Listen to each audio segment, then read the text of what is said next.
கோமதி ஒரு கட்டத்துக்கு மேலே செந்தில் ஓங்கி அடிக்க இறங்குறத கவனிச்சு செந்தில் சும்மாருங்க தேவையில்லாமல் ட்ராமா பண்ணிட்டு இருக்காதீங்க, நான் போகிறது போகிறது தான். அது மட்டும் இல்லாமல் உங்கள் புருஷன் சொன்ன மாதிரிலாம் இந்த வீட்டில் ராஜ வாழ்க்கை நான் வாழ்ந்துட்டு கிடையாது. இந்த வீட்டில் நான் கேடு கட்ட வாழ்க்கை தான் வாழ்ந்துட்டுருக்கேன். இனிமேல் நான் போகிற வீட்டில் சந்தோஷமாக எனக்கு பிடிச்ச மாதிரி நான் வாழ தான் போகிறேன். உனக்கு விருப்பம் இருந்தால் என் கூட வாமா அப்படி சொல்கிறாங்க. இது கேட்டோன்னே கோமதிக்கு ரொம்ப கோவம் அப்படியே அடிக்க கையை ஓங்கிடுறாங்க.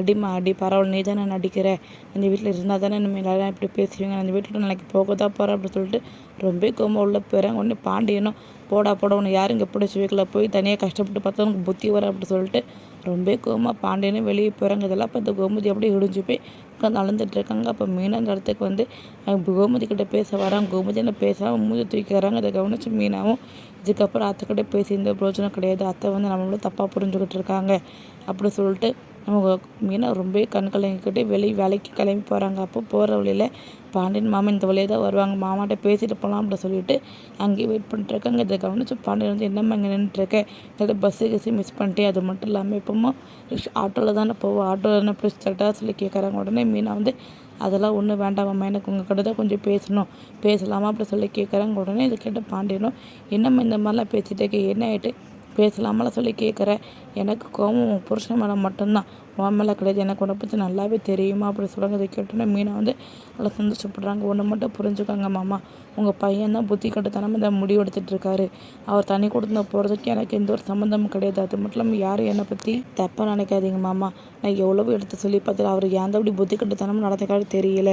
அவருக்கு நீங்கள் சொன்ன மாதிரி தனியாக போய் கஷ்டப்பட்டால் மட்டும்தான் புத்தி வரும். அது மட்டும் இல்லாமல் நீங்கள் தேவையில்லாமல் ஏமலை மட்டும் கோவப்பட்டுறாதீங்க மாமா, நான் எவ்வளோ சொல்லி பார்த்துட்டேன், நான் கல்யாணம் பண்ணிட்டு அந்த மருமக குடும்பத்தை பிரிச்சுட்டு போயிட்டான்னு சொல்லி என் பேர் வந்துடக்கூடாது, அதனால தான் உங்களை நான் பேசிக்கிட்டு இருக்கேன் அப்படி சொல்கிறாங்க. அதை கேட்டுட்டு பாண்டியனும் எனக்கு நல்லாவே தெரியும், என் பையனை பற்றி தெரியும், உன்னை பற்றி நல்லாவே தெரியும், அவன் தான் இந்த மாதிரி புத்தி கட்டுத்தனம் பைத்தியக்காரத்தனம் முடிவு எடுத்துக்கிட்டு இருக்கான், அவனுக்கு குடும்பம்னா என்ன பொறுப்புன்னு தெரியல, இனிமேல் தான் பொறுப்பெல்லாம் வரப்போகுது, இனிமேல் பார்த்து நீ வேணால் பாரு, எப்படி இருந்தாலும் எங்கள் அப்பாட்ட தான் வரப்போகிறான் அப்படி சொல்கிறாங்க. இதை கேட்டுன்னு மீனாவும் நீங்கள் சொல்லிதான் மாமா கரெக்டு, இனிமேல் தான் பொறுப்புனா என்னென்ன அவளுக்கு சொல்லி கஷ்டப்பட போகிறாரு, இத்தனை நாளாக உங்கள் தலைமையில் இருந்துட்டாரு, அதான் சந்தோஷம் நினச்சிட்டு இருக்காம சந்தோஷம் தேடி போகிறான் அப்படி சொல்லிட்டு முட்டாள்தனமாக கிணத்துலவே விழ போகிறாரு. நல்லாவே தெரிஞ்சு போச்சு. நீங்கள் வேணால் பாருங்கள், நீங்கள் நினச்ச மாதிரி அவரால் குடும்ப பொறுப்பு பார்க்க முடியாமல் இதுக்கு நான் அப்பா கூட வளர்ந்த வாழ்க்கை மேல்னு சொல்லிட்டு ஓடி வரதான் போகிறாரு அப்படி சொல்லுறது கேட்டோன்னா பாண்டியனும் சந்தோஷத்தில் சிரிச்சுட்டே போகிறாங்க. இங்கே பாருமே எனக்கு உங்களை எந்த ஒரு கோபமும் கிடையாது, சந்தோஷமாக போய் வாழ்க்கையை வாழுங்க, நான் தடுக்கவும் மாட்டேன்,